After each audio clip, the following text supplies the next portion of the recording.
Так. Салам алейкум, достор.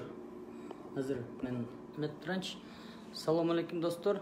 Салам алейкум, достор. Салам алейкум. Интернетти өчүрүп салып атышат. Интернетти өчүрүп салып атышат. Мындай өчүп калып атат интернетчи. Связь жаман болуп атат. Азыр баштайбыз.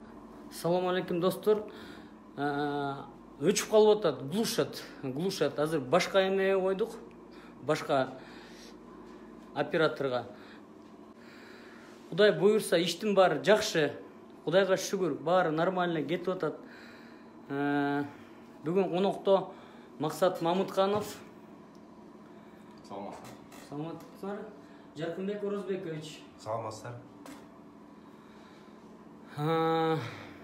Так. Интернет ушундай болуп атат. Азыр баштайбыз. Мына баштайбыз. Урматтуу достор, чоң казат кыймылы бүт баары орду менен кетип бартат. Эч ким чыккан жок, эч ким таарынып кеткен жок. Мына баары отурабыз. Азыр мына Максат байкебиз өзү кыскача айтып берсин. Эми буга чейин мен ар кайсы биригүүлөр боюнча маалыматты айтып өттүм. Ошон үчүн дагы кайталап коюш керек. Мадумаров менен аябай аракет кылдык, бирок ал кишинин убактысы такыр бошолбой экен. Ошон үчүн аны менен сүйлөшүүлөр болгон жок. Силердин сурооңор боюнча аябай көп кайрылуулар да ушинтип эле комментарийлерде жазды да элдин баардыгы. Сунуш пикири ушундай баргыла, Мадумаров менен көргүлө, Ташиев менен көргүлө, Садыр Жапаров менен көргүлө, тиги бул менен көргүлө деп. Ошонун баардыгын мынакей аракет кылып көрдүк. Ошолордун ичинен жолукканыбыз болгону Ташиев эле болду. Ташиев менен жолукканыбыздын эң негизги максаты бул жок дегенде таанышалы деп эле болду. Анткени силерге мынакей бүгүн бирдемени айтыш керек болчу да, жообун. Ошон үчүн мынакей силердин деген оюңарды угуп, сөзүбүзгө туруп, Ташиев менен барып жолугуп келдик. Биздин деген ой пикирлерибизди ачык айттык. Анан ал өзүнүн шарттарын аябай айтты. Ошон үчүн көп маселелер али алдыда экен, анда дагы. Биздики андан бетер. Ошон үчүн азыр биригүү боюнча эч кандай сөз да болгон жок. Андай биздин оюбузда болгон эмес. Ошон үчүн туура түшүнүп койгула. Ошон үчүн силерге ачык эле айтып атабыз. Ташиевка барып биз аны менен таанышып, бири-бирибизди деген көрүп, көзмө-көз. Ал кишинин жакшы принципи бар экен, эркекче жүрөлү деп айтты. Биз деле айттык, биз деле эркекче жүргөн, сөзүбүзгө турган балдарбыз. Ошон үчүн бири-бирибизди ушинтип сыйлайлы деп. Анын өтүнүчү боюнча ал айтып калды, мынакей мен аябай чоң бир интервью бердим, жакында YouTube каналда чыгат. Ошондон кийин кептин баарын баштайлы деген болчу. Ошон үчүн мынакей анын чоң интервьюсу көчө күнү чыкты. Ал интервьюсунда 1 саат 16 мүнөт аябай көп сүйлөптүр, көрдүк. Анан ошол айтылган сөздөрдүн баардыгын угуп, жакшылап. Биз дагы көп ойлорубуз пайда болду. Суроолорубуз пайда болду. Кудай буйрса эмки жолугууда көп суроолорду беребиз, ачык сүйлөшөбүз.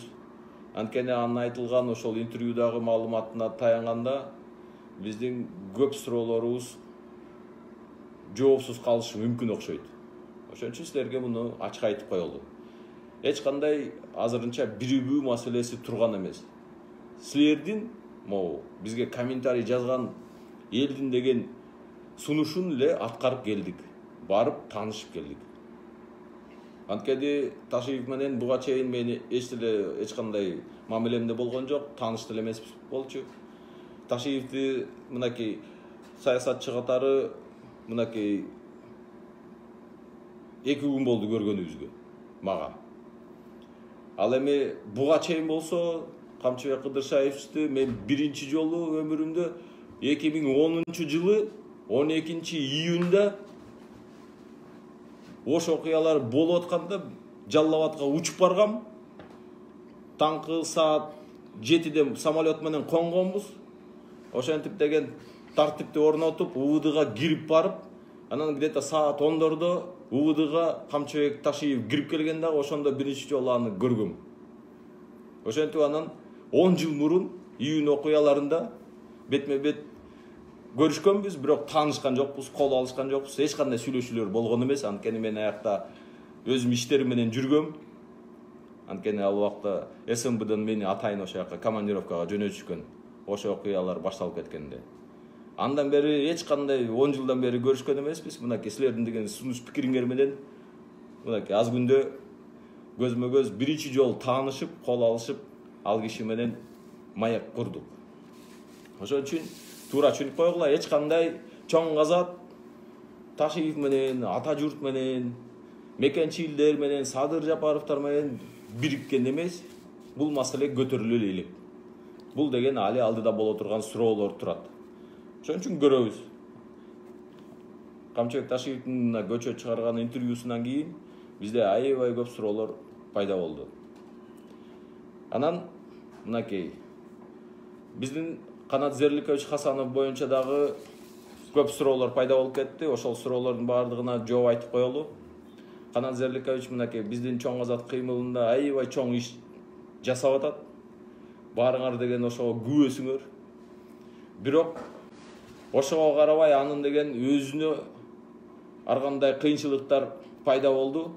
Ошолорго карата мынакей анын иш аракети да токтолуп, ар кандай бут тосуулар болуп атат ага дагы.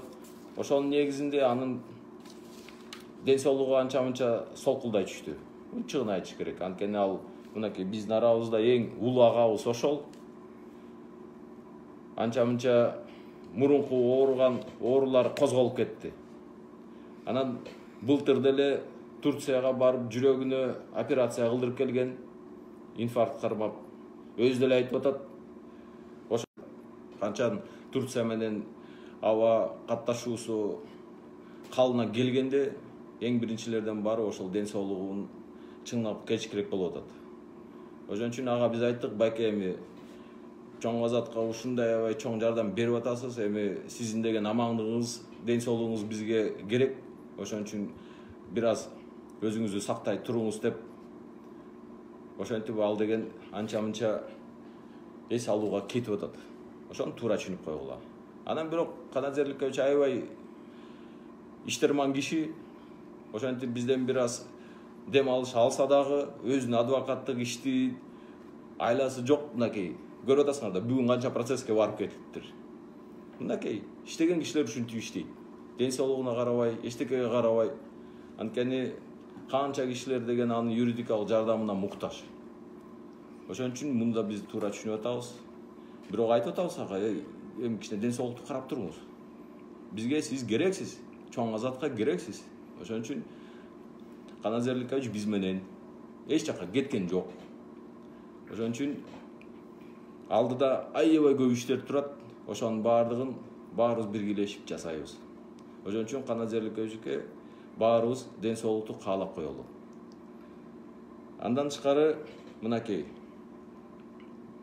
акыркы күндөрү WhatsApp'тарда, интернетте ар кандай маалыматтар таратыла баштады. Аудио сообщениялар кетип атат. 1-июлда кайдагы бир митинг уюштурулат экен. Анан ошол митингти кайрадан биздин чоң азатка жабыштырып атышат. Түшүнүп атасыңар да. Ушундай провокациялар бизди деген аябай таң калтырат да. Кайдагы бирөөлөр чыгып алып, элди дүрбөлөңгө салып, биринчи мынакей бүгүн интернетти карап отурсак 29-unda дешиптир. Аудио сообщениясында 1-июль деп айтып атышат. Алды ким уюштуруп атат, ким экендерин эч ким билбейт. Анан жок жерден эле кайра деле ушунун баарын чоң азат кылып атат деп чаңгудуң салып атышат. Расмий түрдө айтып коелу биздин колдоочуларга, эң негизги биздин колдоочуларга. Биздин чоң азат кыймылы эч качан эч кандай митингтерге эч кимди үгүттөгөн эмес, чакырган эмес, андай ойлорубуз да жок. Ошон үчүн ушундай провокацияны жүргүзүп аткан адамдарды өзүңөр көргүлө, аныктагыла. Анан эгерде үнүн таанып калсаңар, өзүңөр барып туруп арыз жазып койгулачы. ГКМБга жазасыңарбы, прокуратурага жазасыңарбы, ушундай деген нерселерди токтоткула деп. Анткени ошол айтылып аткан сөздөрүн уксаңар эми таң каласыңар да. Ушундай да болобу? Биз чоң казат эч качан андайга барбайбыз, элди дагы чакырбайбыз. Ошон үчүн биздин колдоочулар баарыңар деген ушундай провокацияларга алдырбагыла, эч качан ошондойго аралашпагыла дагы биздин чоң казат кыймылын каралоого келтирбегиле. Биз баарыбыз эң башынан баштап таптаза ойдон өзүбүздүн иш аракетибизди мамлекеттин келечеги үчүн ниеттебегенбиз. Максатыбыз ошол. Кыргызстандын келечеги үчүн, жакшылык жасаш үчүн. Ал эми ар кандай кыймыл-сыймыл тигиндей мындайлардын бардыгы биздин деген эч кандай жасай турган иш аракеттерибиз эмес. Биз ага эч качан барбайбыз, андай каалабайбыз. Ошон айтып коелу. Эми туугандар, ушул прямой эфирди деген силер баардыгыңар поделиться кылгыла. Өзүңөр лайк басып, тияка бияка таратканга жардам бергиле. Ошон үчүн баарыңардын колдооңор бизге аябай чоң жардам берип атат жана чоң тиреш болуп атат. Анткени биз деген силер барсыңар, ошон үчүн биз деген өзүбүздүн ишибизди аябай тыкан алып барып атабыз. Силерге таянып, силерге ишенип, биздин аркабызда эл бар, силер барсыңар деп. Баарын түшүнүп атасыңар. Биз деген таза саясатты таза кол менен, таза ниеттер менен, таза жүрөк менен жасашыбыз керек. Ошон үчүн силердин баардыгыңарды ошого деле чакырабыз. Силердин колдооңор ошондой болуш керек. Эч кандай провокация, мыйзамсыз жолдорго каршы турушубуз керек баарыбыз. Биз деген бар мыйзамдын чегинде мамлекетке деген эч кандай зыян келтирбей, айрыкча мынакей бизди деген буга чейин Жумалиевдин ар кандайлары шубап жүрүшкөн. Булар деген ар кайсы чакыруктарга деген ушинтип алдырат экен, тигиндей мындай деп. Эч андай эмес. Биз деген бирөөнүн мүлкүнө же бирөөнүн деген коопсуздугуна шек келтирели деген эмеспиз, андай ниетибиз болгон да эмес. Ошону канча ирет болсо дагы 1000 жолу айтсак дагы кайра кайталап коюшубуз керек. Андай максаттарды койгон эмеспиз, андай эмес.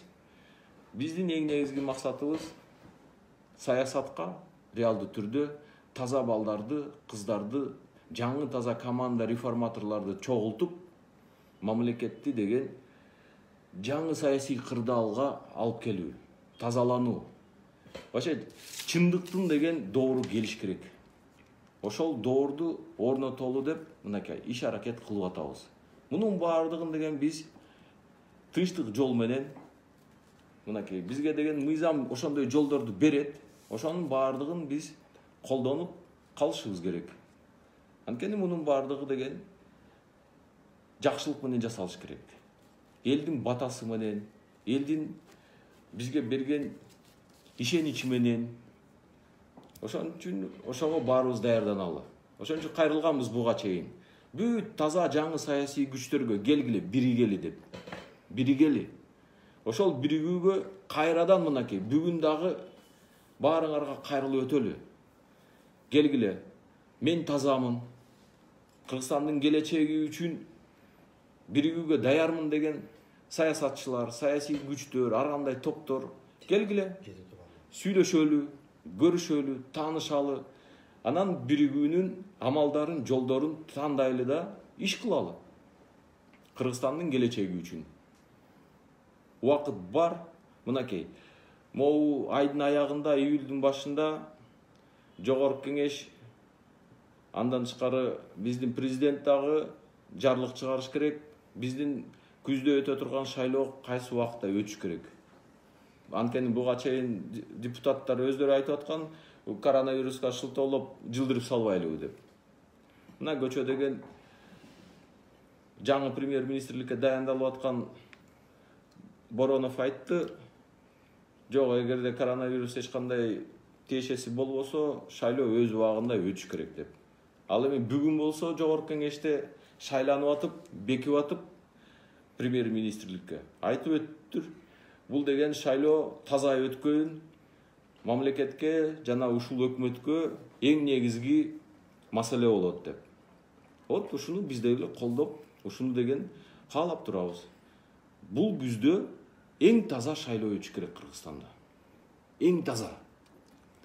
Ушул шайлоону биз баарыбыз таза өткөрүп бергенге жардам беришибиз керек. Ошого деген баарыбыз даярданып, реалдуу түрдө жаңы таза бийликти, жаңы таза жогорку кеңешти, жаңы таза саясатчыларды саясий аренага алып чыгышыбыз керек. Ошого баарыбыз даярданалы. Макулсуздарбы? Биз деген чоң азат кыймылы ушунун аракетинде бүт иш жасап атабыз. Эң негизги ушул биздин максатыбыз. Жаңы таза саясий күчтөрдү бириктирип, жаңы таза саясий кырдаал жаратуу. Мамлекетти деген ошентип жаңылашыбыз керек.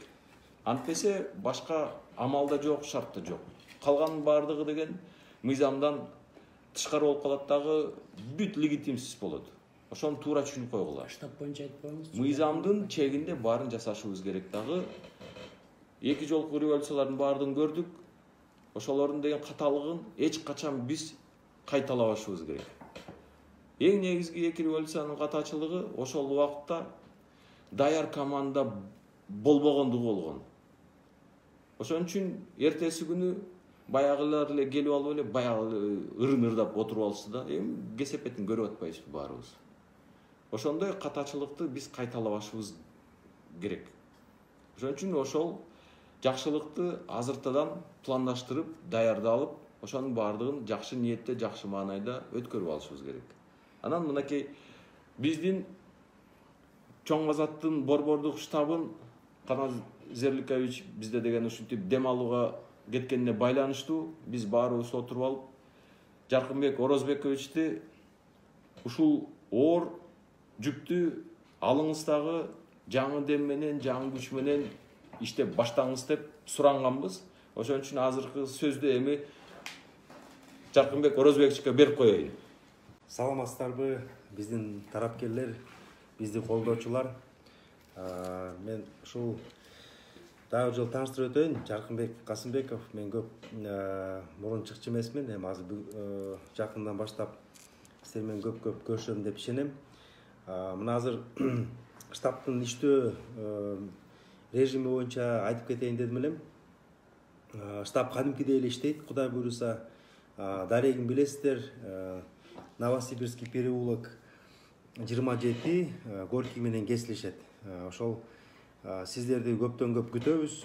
Бирок мына азыр өзүңүздөр көрүп аткандай күнүгө жана коронавирус менен ошо жуктургандардын саны абдан көбөйүп атат кайрадан.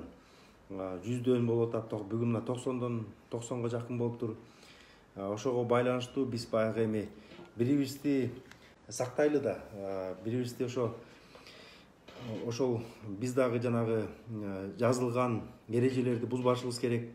Эпидемиологиялык чаралардын жанагы талаптарын аткарышыбыз керек. Ошон үчүн биз ошол айтат элек, мындай өтө көп топ эмес, мындай өзүңүздөрдүн сунушуңарды биз менен баарлашып сүйлөшүүгө келе бериңиздер. Бирок жана бизге ошол салт болуп калган ишемби күндөгү, суббота күндөгү жолугушууларды туура түшүнсөңүздөр, биз токтотуп туралы деп атабыз. Анан убактылуу. Анан ситуация мындай жакшы болуп калгандан кийин Кудай буйруса кайра улантабыз сөзсүз. Бирок азыр шартка байланыштуу мен ойлойм колдоо табат деп биз баягы чакан топтор менен гана жолугуп туралы деген чечимге келип атабыз. Суббота күнү болбойт, значит, да? Суббота күнү, бул суббота, андан кийинки дагы ошо семинар лидер менен жолугушуулар пока азырынча временно убактылуу токтолуп атат. Ошону баарыңыздарга айтып жайытып койсоңор, жумуш күндөрү мындай маалы топ менен, маалы группалар менен келе бериңиздер. Таанышабыз, сунушуңуздарды күтөбүз сөзсүз түрдө. Эми коронавирус дегенди ар ким ар кандай түшүнүп атат. Кээ бир саясатчылар да чыгып атат. Ошо мен өзүмдүн кесибиме байланыштуу врач катары айтып кетер элем. Жок дегендер да чыгып атат. Мифологиялык жанагындай конспирологиялык миф катары да кабыл алган саясатчыларыбыз да бар экен. Мен айтып кетер элем. Бул кадимки эле оору, инфекция. Ошон үчүн убактуу урматтуу кыргызстандыктар, бул абдан олуттуу эле эме да, оору. Ошон үчүн мындай азыркы биздин кызматтардын айткан шарттарын биз аткарышыбыз керек. Ана бир биздин урматтаган саясатчы Адахан Мадумаров айтат, мына маска тагып жүргөн бул дүйнөлүк афера, буга ишенбегиле деп. Ана мен ошо медик катары сунуштап кетет элем. Анда ошол Адахан Кимсанбаевич мырза менен анда мен чакырып кетет элем. Чогуу баралы анда. Жана азыр инфекциялык ооруканада жатышат оорулар. Анда ошого чогуу баралы. Бирок ал киши маскасы жок, костюму жок барсын, бирок мен полностью жанагы индивидуальный средства защиты деп коет, ошону кием, маскачан болом. Бирок ошол кыдырып өтөлү, ооруларды көрүп кетели. Ошол эле убакта биздин саламаттык сактоо системасын, инфекциялык больницанын кандай абалда экенин мындай бир кичинекей бир экскурсия да болот эле да ал кишиге. Эгерде ошого макул болсо, ошондой экскурсияны мен жүргүзүп берет элем. Ошол мен айтайын дегеним кыскача эле, штабка чакырып кетебиз. Сиздердин сунуштарды күтүп атабыз. Андан тышкары өзүм тараптан да айтып кетейин, ушу 1-июлдагы деп аткан жанагы ага чейинки 29 деп аткан июлдагы митингге чоң казаттын эч кандай тиешеси жок. Бизге дагы келип сурагандар болду. Эмне сиздер уюштуруп атасыздарбы, эмне болуп атат деп айттык. Биз башынан эле айтып келгенде, биз болгон только мына ушул мыйзамдуу жол менен гана барабыз. Эч кандай жанандай чакыруктарга, митингтерге деген нерсени биз чоң казаттын эч бир тиешеси жок деп. Жол болсо мына ал ар кандай шылтоо менен бизди дагы ар кандай провокацияга тартып, ошол ийлештирген татта бизди дагычы, балким. Ошондуктан сиздер, урматтуу биздин тарапкерлер, ошого этият болсоңуздар, алдыга алдырбагыла кызугандуулукка. Анда сөздү ушул кухнянын ээси Сыймыкка берсек, келиңиздер. Барыңарга салам алейкум. Барыңарга саламатсыңарбы, достор? Мун барын лайк басып, улуу атабы, пост кылып, совместный просмотр кылып турсаңыз, достор, бизде эме КТР жок, ЛТР жок, НТС жок. Ушул биздин чыкчу жерибизде ушул жер болуп атат. Урматтуу достор, коррупция менен иштер эмеде ойдогудай жүргөн жок. Жумалиев дагы эле бизге каршылыгын көргөзүп, мына эртең мени кайра МВДга чакырышты. МВДга кайра чакырып атышат допроско. Биз эми айтсак кайра эле бизди чакырып, бизди эме кыла беришеби? Мындай ора кыла беришеби? Ошондой болуп атат. Уже Жумалиевди уже камаш керек эле, Сарпашевке иш козгош керек эле, Муралиевке иш козгош керек эле. Эч нерсе козголбой турат. Достор, баарыбыз бир турсак жеңебиз. Эч кимден корккон жокпуз. Жумалиев мага Максат Мамытканов экөөбүз отурган жерден келип сөзгө салганда кубалабайдык, бар кет деп эле кетирбейдик. Сүйлөшпөйсүз сен менен депчи. Анан Мадумаровка тийишпей эле койсоңор дейт. Эми Мадумаровка эмне деп тийишип атабыз? Мадумаровка мен Турсунбай Шарапов деген бар, ошого чалгам. Мадумаров менен кезип коелук, мына элдер суранып атат десек, Айданбек Акматов менен сүйлөшкүлө дейт. Ал киши мен тааныбайм аны мен. Эмне деп сүйлөшмөкө элем Айданбек Акматов менен? Эмне? Мен Мадумаров менен сүйлөшөлүк десек, Айданбек Акматов менен сүйлөшкүлө дейт. Бул как это понять? Анан достор, мон барын перепост кылгыла, баарын эме кылыңыздар. Биз эч кимге сатылган жокпуз. Достор, эч кимди мындай үгүт эметтеген жок, туура эмес жолго үгүттөгөн жокпуз. Эл бир турсак баары чечилет. Сооронбай Шарипович кабыл алдыбы дейт. Кабыл алган жок пока. Күтүп атабыз. Президент кабыл алган жок. Биз кат жазганбыз. Бизди кабыл алгыла деп. Анан ошо эртең следствияга чакырып атышат, барып келем. Барып сүйлөшүп келем. Эч кандай корко үркө турган эч нерсе жок, достор. Баарыңар чогуу туруп тургулачы, баарыңар бир эмеде туруп, мына азыр мага чейин сүйлөп кеткен Жаркынбек байке, штабтын башчысы, баарыңарды кабыл алат, баарыңар менен сүйлөшөт. Только мындай бир 2ден 3төн келип, азыр эми коронавирус көрүп атасыңар, күндө 80, 90 болду, 100 болуп, кайра 90 болуп, мындай көбөйүп кетти да. Буга чара көрүш керек. Буга дагы мындай кандай чара көрүү деген кандай? Бул эми сактанышыбыз керек да, сактанышыбыз керек. Аянышыбыз керек. Анан достор, баарыңар бир туруп турсаңар, биз эч кимге жеңилбейбиз. Коррупция менен до конца согушабыз, Кудай буйрса. Анан силерге Ташиев менен жолуктуңарбы дейт. Жолукканбыз, сүйлөштүк, тааныштык. Идрис Айтбаевга чыккыла дейт, макул болсо дейт. Азаматсың сыймык. Достор, Масадыков боюнча мына жазып атышат. Ал кишини биз сыйлайбыз, терең сыйлайбыз, урматтайбыз ал Масадыковду. Аны күтүп атабыз азыр Масадыковду. Могу коронавирус бүтсө эле келем деди. Анан сотко азыр эч ким ишенбейт. Соттун баары Жумалиевди сатып алган. Эми ошо сотко дагы канчасына чакырды бизди? 19. Мына бүгүн тергөө, эртең тергөөгө, бирси күнү сотко. Ушинтип эле мен силерге коррупцияны айтам десем, кайра мени ушундай кылып атышпайбы, достор? Ошон үчүн баарыңар бир туруп тургулачы, достор. До конца баралык. Мында акча албаган деле адамдар болот. Акча албайбыз эч кимден. Эч кимди вымогать эткен жокпуз.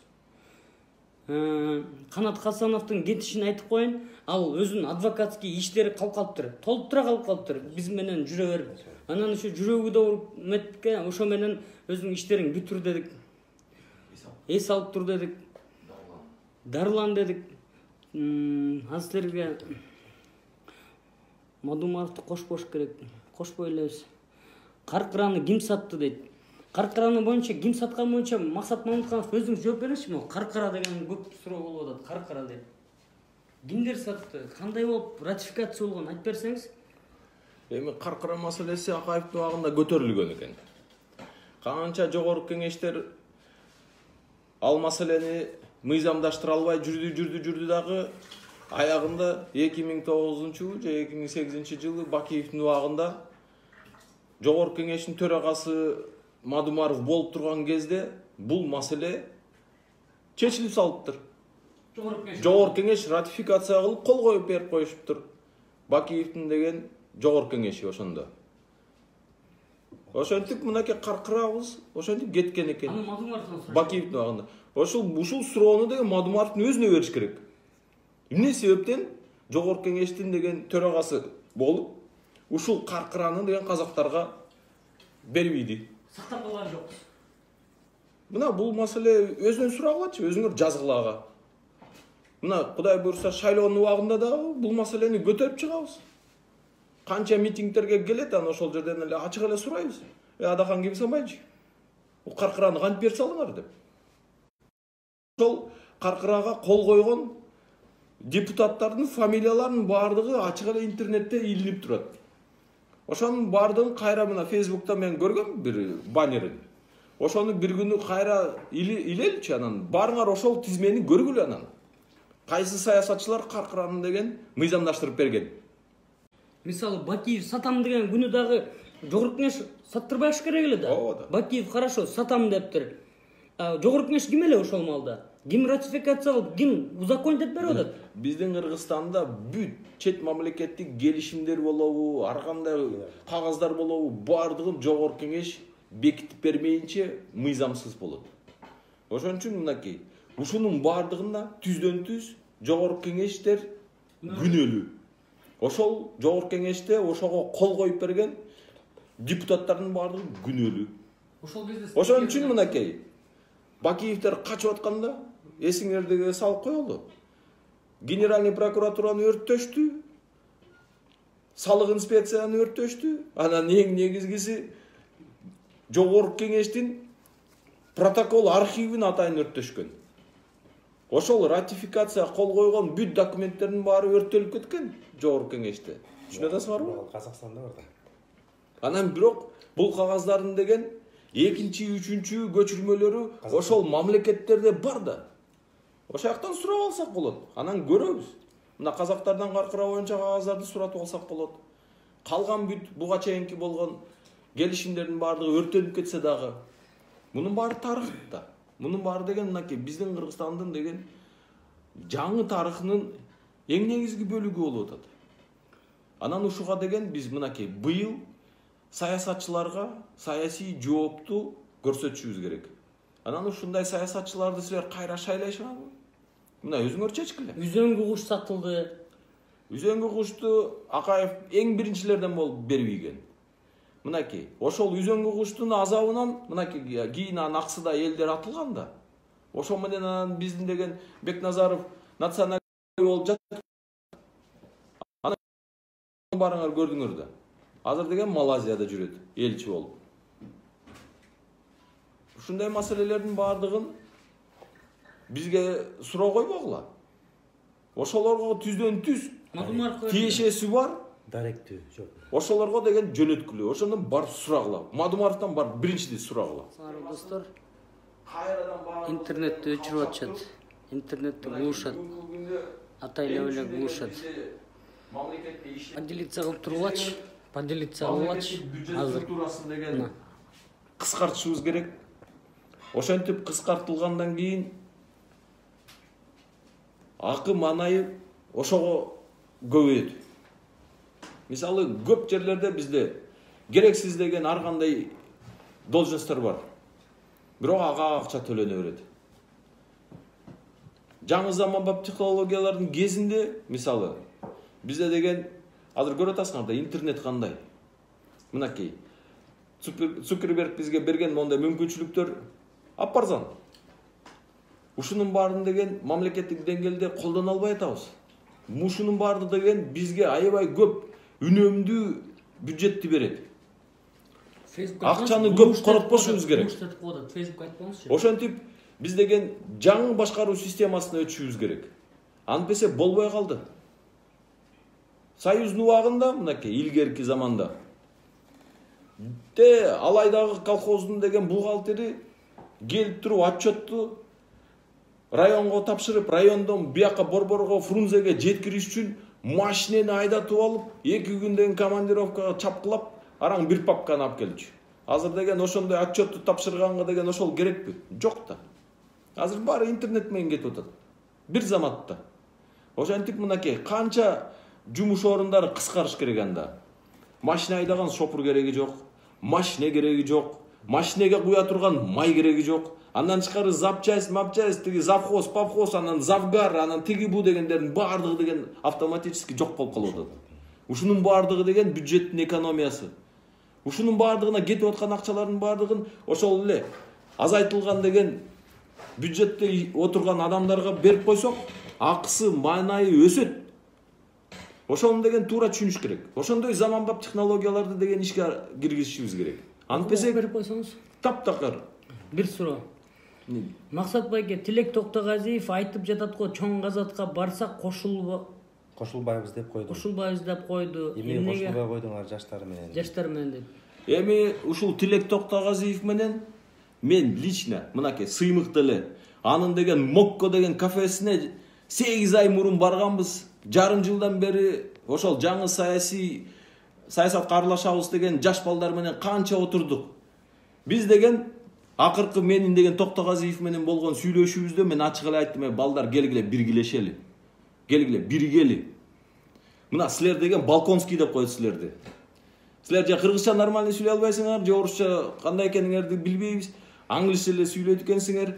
Анан ушу силерди деген эл билбесе, тааныбаса, анан кантип силерди шайлатабыз деп мен өзү сунуш пикиримде айткам. Келгиле биригели баарыбыз. Эгерде бириксек, биздин деген жеңишке шартыбыз өсөт. Бирок Токтогазиев өзү келген балдары менен унчукпай кетип калган. Чубак ажы менен кошуласыңарбы дейт. Чубак ажы менен биринчи сүйлөшөлү да. Мисалы мен Чубак ажыны өмүрүмдө көргөн эмесмин, саламдашкан эмесмин. Ошон үчүн биринчи киши менен таанышып сүйлөшөлү, эгерде ал деген ошого макул болсо. Чубак ажынын телефонун берип койгочу мага. Мен өзүм чалып, аны менен жолугуп, анын жашы менден кичүү экен дейт. Көрөчү, мен анын кайсы жылкы экенин да билбейм. Ошон үчүн бул суроого жооп бериш үчүн биринчи аны менен таанышып, сүйлөшүп, пикир алмашып туруп, анан ошондон кийин бир жооп айтса болот. Ошон үчүн макул, эгерде силер ошондой сунуш берсеңер, даярбыз, барып сүйлөшүп келели. Ал кишинин ою, максаттары кандай экенин биринчи билиш керек да. 1-июль митингге баралыбы дейт. Эч кайсы митингге барбагыла. 1-июльда деген чыкканда кажети жок. Эмне деп чыгасыңар? Түшүнүп атасыңар да. Бул жөнөкөй эле кур сөз. Кайдагы жиндилердин деген ойлоп тапканы да. Каркыраны кайра кантип алса болот дейт. Каркыраны кайра кантип алса болот?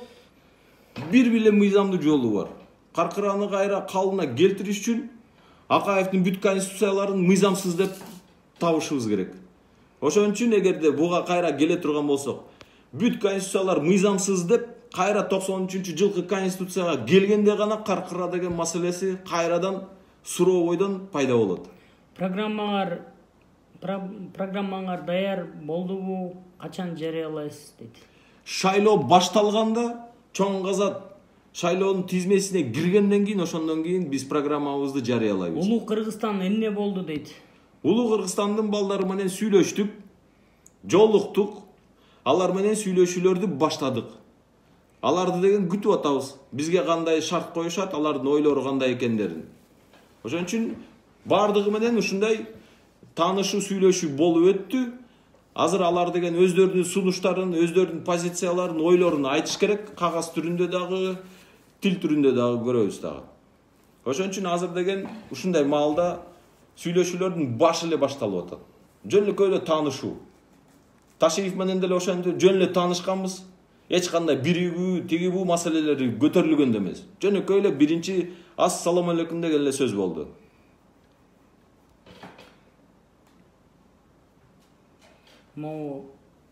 Элдердин кантип ойготобуз дейт. 1000 сом алганды, эски саясатчылардын артынан чуркап жүрө бергенди кантип айтып бересиз дейт. Мунун бардыгын токтоткон оңой эле нерсе. Элге чындыкты айтыш керек. Реалдуу түрдө мамлекетте абал кандай? Анан эгерде ушинтип сатылсаңар, ушунун бардыгы эмне менен бүтөт? Эмне менен бүтөөрүн шайлоо убагында барыңарга ачык айтып беребиз. Азыр аны айтыш али эрте. Ошон үчүн деген бир аз күтө тургула.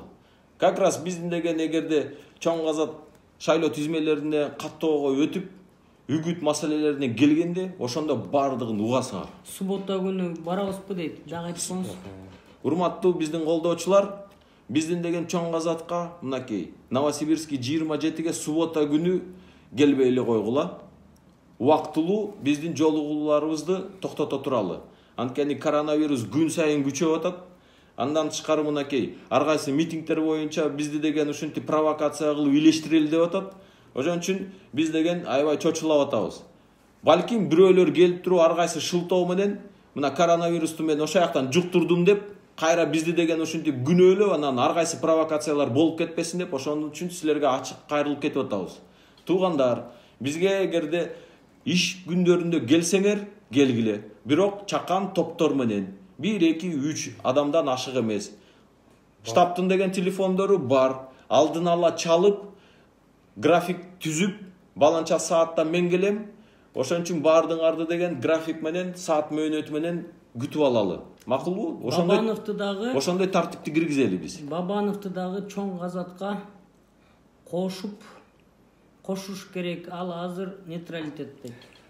Эми Бабанов өзү деле айтпады мен саясаттан кеттим деп. Эми саясаттан кеткен кишини ушундай эле кыйнай бересиңерби? Кетти да. Ооба да. Шайлоо таза өтөрүнө ишенесиңерби? Шайлоо таза өтөрүнө мен жана биздин мынакей чоң казат тобу ишенет. Анткени эл азыр ойгонду реально. Ошон үчүн элге биз ишенип атабыз. Эл сатылбайт. Кыргыздар сатылбаш керек. Биз кыргызбыз го. Лайк басып туруңла, достор, лайк басып туруңла. Ошон үчүн туугандар, мен ошону эле бардыңарга түшүндүрүп коеюн деп атам. Перепост кылып туруңла. Кыргызстандын келечеги үчүн кыргыздар эч качан сатылган эмес, сатылбайт. Ошон үчүн кыргыз экенибизди кайрадан эстешиңер керек. Ошон үчүн биз чоң казат деп идеологиябызды көтөрүп атканыбыздын максаты ошол. кыргыздарды ойготолу. Кыргыз эч качан саткын болгон эмес, чыккынчы болгон эмес, эч качан деген эчтекеден корккон эмес. Мына 2 революцияны көрдүңөр да. Өлүп калган балдарыбызды көрүп атасыңар да. Ушунун баардыгы деген оңой болгон эмес да. Чындык үчүн болгон баары.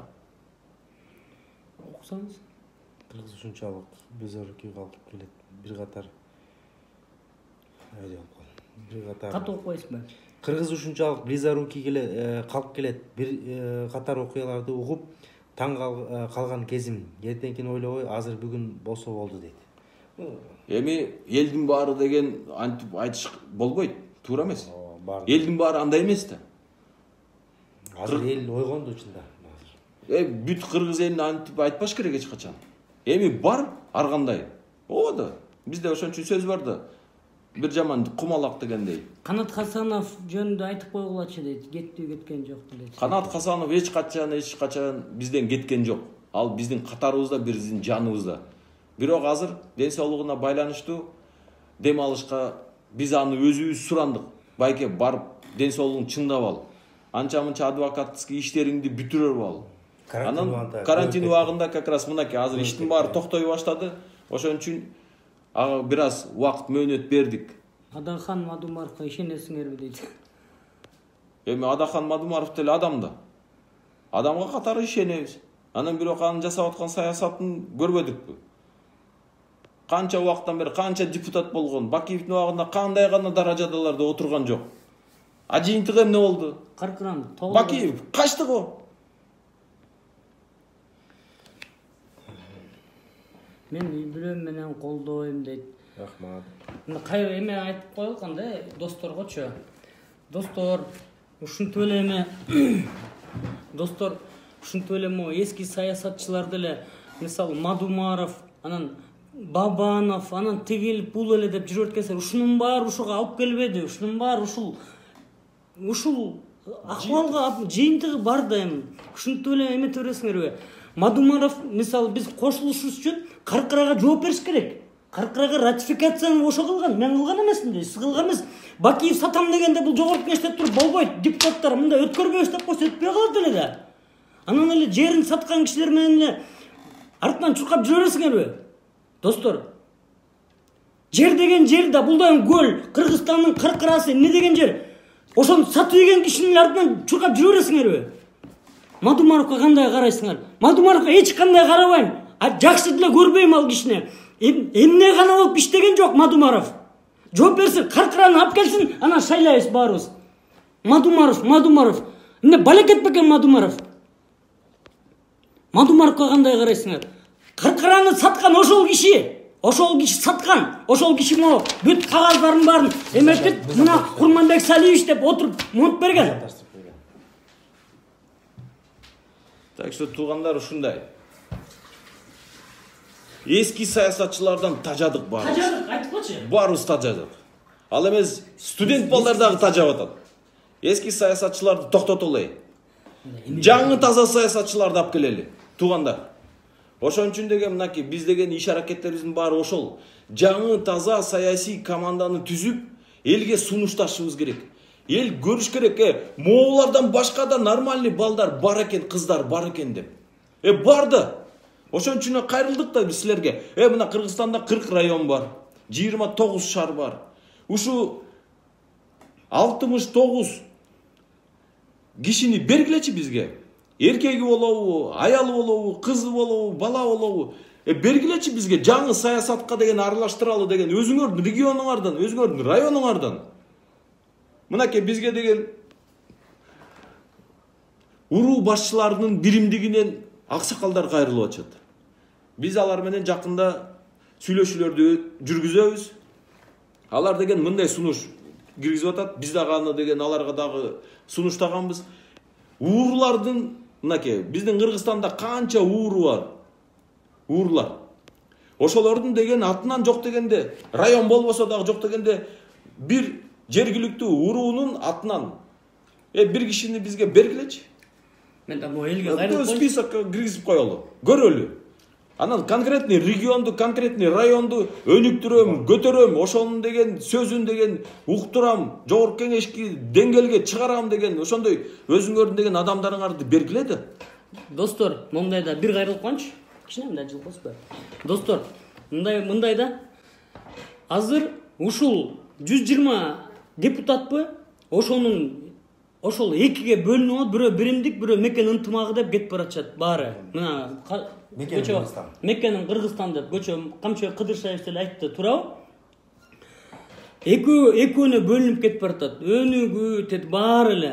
Эми эмне дегендин баарын абише эткен эмес элгечи. Эми ошонун баары азыр силердин астыңарга келет. Ошонун баары силердин астыңарга келгенде кайра кол чаап, баарын тиги Анжелика Бекболиеваны ала келсе аны угуп, анан тиги Сыймык Бешекеевди тап келсе аны угуп, анан кол чаап, анан акчасын алып, антпай келечи достор. Бул Мекен деген Мекенде мындай Мекен деген бул ыйык нерсе да, өтө ыйык нерсе болот да. Мирлан Исагалиев командаңарга кошулсаңар дейт. Кошулсун, биз ал кишини абдан сыйлайбыз. Анан достор, мына азыр шайлоодо могу 120 депутат бүт баары сагалайт силерге, сагалайт баары астыңарга түшөт. Эмне кылалы, канткенде силер бизге шайлайсыңар деп сагалайт баарычы. Ошол эле бүт баары Мадумаров келет, баары келет. Баарына койгула. Биз баарыныкын айтып беребиз. Мисалы Мадумаровду айттык, Каркыраны Мадумаров саткан. Прекратите ушуну. Мен калп айткан жокмун. Ратификациясын Мадумаров жасап берген. Көлдү Каркыраны. Эмне деген жерге кетип калды? Анан эле Мадумаров, билгениңер эле Мадумаров, эмне гана болуп иштеген жок. Спикер болду, госсекретарь болду, министр болду, вице-премьер болду. Ушу болотпойбу? Келгенибиз ушу да. Совбез болду. Ушул да келгенибиз. Каркыраны саткан үчүн Мадумаров жооп бериш керек. Жооп бериш керек. Ошол киши саттырган. Анан бүт баары келтат. Бүт эменин баары кайра депутат болобуз деп илгерки эле чимкириктин баары, илгерки мунун баары сагалайт силерди азыр. Анан силер кайра кол чаппай, ош жерден бетин айтып, силерге келе албагандай болуш керек булар. Вообще, элге чыга албагандай болуш керек. Таза балдар келелик. Таза балдар келелик. Достор, ойлонолу да. Ушинтип эле биз тигилерди сатып, алар бизди сатып эле, кайсы чиновник эл үчүн, жер үчүн күйүп атат. Айткылачы, калп эле отурушат. Мына көчө Бороновду шайлашты, бүт баары кошомат. Бүт баары кол чаап атып, сизди сыйлайбыз, сизди урматтайбыз менен бүттү. Андан бөлөк киши жокпу? Мындай нормальный, толковый адамдар жокпу? Анан эле достор, ушунун баары азыр кайра келишет азыр силерге. Ошонун баарын на место койушуңар керек, баарын. Болду, тазаланабы маалы келди. Мадумаров, кайра эле Мадумаров, кайра эле Мадумаров, бүт жер Мадумаров. Мадумаровду вот так выкиньте, все, вот так. Бул деген Кыргызстандан чыккан жесе керек болсо. Каркыраны ким сатты эле? Ким ратификация берди эле? Мен бердим беле? Туугандар мындайки, ачуучундук ушундай айтылат. Ачуучундук ушундай болот. Ошон үчүн Мадумаров менен эч кандай бирикпейбиз, Мадумаров менен. Эч кандай биригүү болбойт. Эч кандай биригүү болбойт. Ошон үчүн биз айтып атабыз. Буга чейин эч кандай саясатка аралашпаган таза жаңы күчтөр, адамдар болуш керек. Ошолордун баарын деген биз чогултканга аракет кылабыз. Кылып атабыз. Ошонун баардыгы келечек. Келечекке жаңы таза балдарды алып чыгышыбыз керек. Саясатты деген алмаштырыш үчүн жаңы таза саясий климат жаратышыбыз керек. Түшүнүп атасыңар да? Жаңы шарт болуш керек. Эми силер деген эски квартирага көчүп келгенде обязательно ремонт жасайсыңар да. Ошентип биздин Кыргызстаныбыз 30 жылдын ичинде ошондой эле эски квартирада эле болуп калды. Ремонт жасаш керек реально. Барын жууп, тазалап, тамдын барын деген кайра шыбагын түшүрүп, кырып, бүт барын түздөп, актап, бурчтарын чыгарып, таттынакай бүт барын жасашыбыз керек. Ошон үчүн Сыймыктын бир сөзү бар, рестайлинг жасашыбыз керек да. Түшүнүп атасыңар? Порядочный. Рестайлинг. Ошонун бардыгы деген жаңы таза балдар жасаш керек. Ошентип деген өзүбүздүн турмушубузду өзүбүз өзгөртө алабыз. Ошон үчүн биз элбиз. Эл деген ошону түшүнүш керек. силердин колуңарда баары. Өзүңөр кимди шайласаңар, анан деген ошондой саясатты деген мойнуңарга илесиңер. Эгерде ушул эле саясатчыларды кайра шайлап алсаңар, эмне силерге дагы бирдеме жакшылык болот деп ойлоп атасыңарбы? Болбойт эч качан. Эч качан болбойт. Ошон үчүн жаңы жакшылыкты жаратайын десеңер, сөзсүз түрдө жаңы таза балдарды алып келиш керек. Бул деген аксиома, бул деген аламзаттын деген мыйзамы ошондой. Алмашуу болуш керек, обязательно. Антпесе болбойт. Эчтеке өзгөрбөйт. Жаңы турмушту жаңы технологиялар эле жасайт. Жаңы ойлор, жаңы пикирлер, жаңы деген турмуш стратегиялары өзгөртөт. Андан башка эчтеке өзгөртпөйт. Достор, момда элин, жерин сатып келишти ушул 30 жылдан бери ушул сатып, элин сатып, жерин сатып эле, күзөн сатып ет, каркара сатып ет, баткен эмне болуп атат? Бүт баарын ушулар кылып атпайбы, достор? Ушулардын артынан эле ээрчип жүрө беребизби? Болду, жетет. Конкретно эле айтыш керек да. Ээрчигенди токтоткула. Самое главное ушуну түшүнүп койгула, туугандар. Бирөөнү ээрчигенди токтотуш керек. Өзүңөрдүн акылыңарды включать этишиңер керек. Ар бир айтылган сөздү деген анализ кылышыңар керек. Анализдин негизинде эмнеге барабыз, жыйынтыгы эмне болот деп силер өзүңөр түшүнүшүңөр керек. Анан ошентип анан силер саясатта талдай турган маалыңар келет. Ошентип деген талдоонун негизинде кимди тандайсыңар?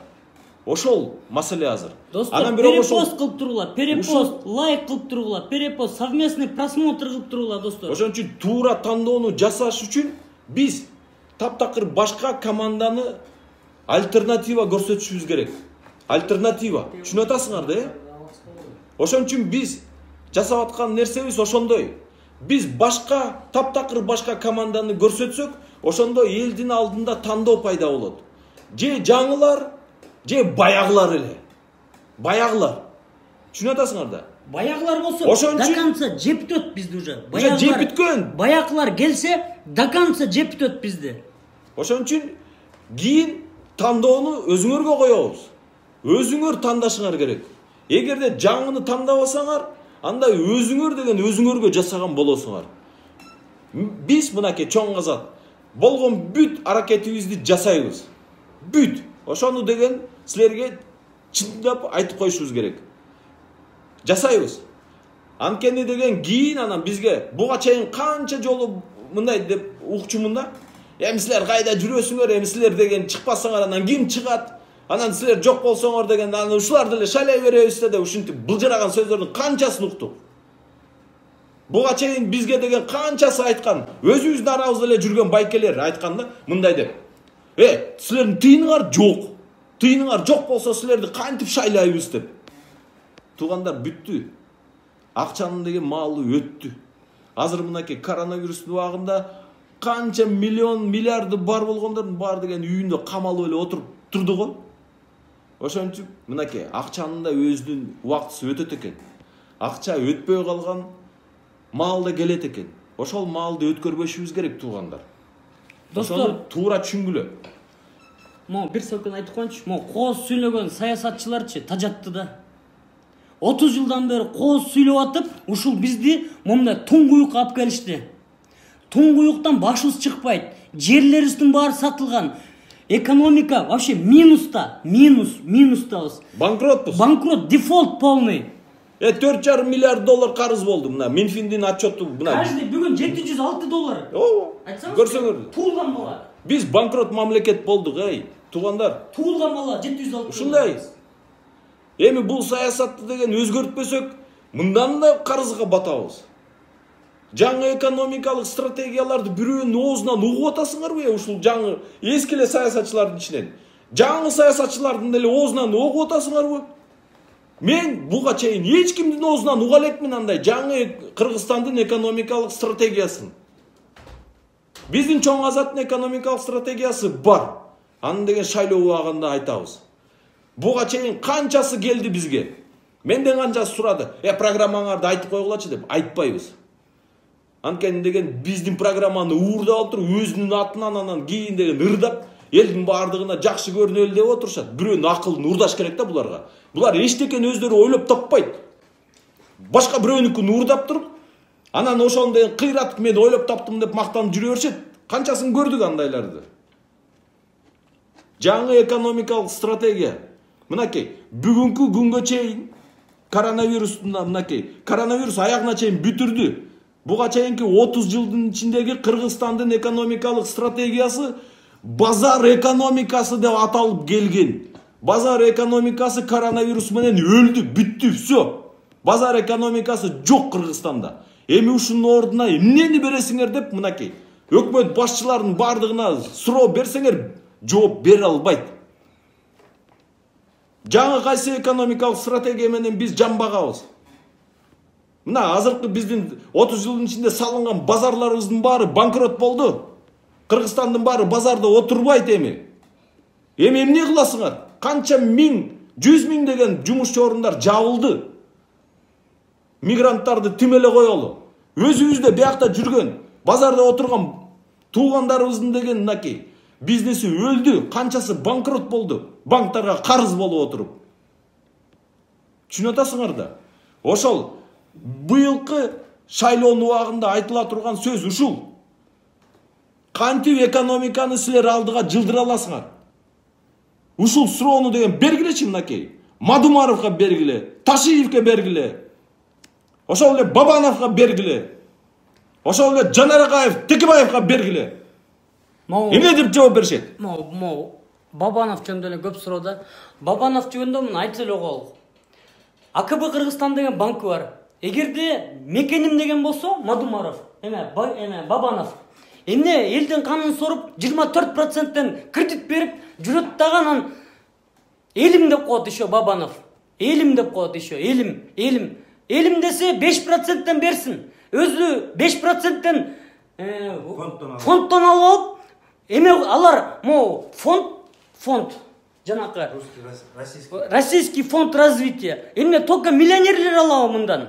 Эмне только Бабанов алабы? Же жана Мукамольный ким эле? Чыныбай Акунов эле алабы? Анне жөнөкөй элдер биз 5%тен эзеле албайбыз. Силер ойлонсоңор, лайк басып тургула, достор, лайк басып перепост кылып тургула ушунун баарын. Анан ушул саясатчылар бүт баары силерди бокко батырып салган, сазга батырып салган силерди. Анан дагы эле жүрөр эле Бабанов деп, анан тигил деп, Бабанов кыйын экен. Каникул кылсынчы 4-5 айга өзүнүн элине, АКБ Кыргызстанын. Бабанов деп жүрбөйсүңөр, Бабанов, Иисус Христостой тоже жүрбөйсүңөр, Бабанов келтат деп. Эмне Бабанов жооп бербейт? Эмне Бабановго 25 суроосун эмне берилбейт Бабановго? Эмне биз деле, мен эле УВДга чакыра беришеби? Анан токтоткула достор, Бабанов, Мадумаров, Текебаев, анан жаңы дем, анан жаңы күч, анан мындай ошонун баарын алдап атат силерди достор, бүт баары. Эски саясатчылар деп жүрө берсек, достор, такыр талаада калабыз. Бүт баарыбыз талаада калабыз. Эски саясатчылардын артынан чуркап жүрүп, ошо Бабанов премьер болгон эмне кылды? Бир жылкы менен кетти. Анан достор, мындай өзүңөргө эмеңерге келсеңер, мындай эски саясатчыларды айтыңыз, эски саясатчылар жөнүндө. Эми эски саясатчылардын жасаган иш-аракеттердин жыйынтыгын көрдүңөр. 30 жылдын ичинде биз полный банкрот болдук. Мынакей. Ушул деген саясатчылардын жасаган ишмерлигинин негизи. Силер деген мынакей Россияны карагыла. Россия бизде эле талкаланган мамлекет болгон. 20 жылдын ичинде Россия 22 эсе экономикасы өстү. Ито ошондо дагы Кытайды кууп жете албай отурат. Биз Кыргызстан болсо 91 жылкы СССРдин убагындагы Кыргызский СССР мамлекетибиздин деңгээлине дагы чыга элекпиз. Түшүнүп атасыңар да, мынакей. Ушундай акыбал. Ушул саясатчылардын кесепеттин негизинде. Анан бирок биз азыр жаңы экономикалык стратегия жөнүндө ой жүгүртүшүбүз керек. Биз кыргыз мамлекети, кыргыз эли эмне кылып эми жан багышыбыз керек. Мынакей, базарлардын баары жабылды. Эми биз эмне кылышыбыз керек? Ушунун баардыгын, ушул суроолорду саясатчылардын баардыгына бергиле. Анткени ушунун бардыгы деген силердин турмушуңар, силердин балдарыңардын деген келечеги. Эртең деген балдарыбызды эмне менен багабыз? Эмне кылып деген мектептин алдында аларды акча кылабыз? Анткени балдар кийиниш керек.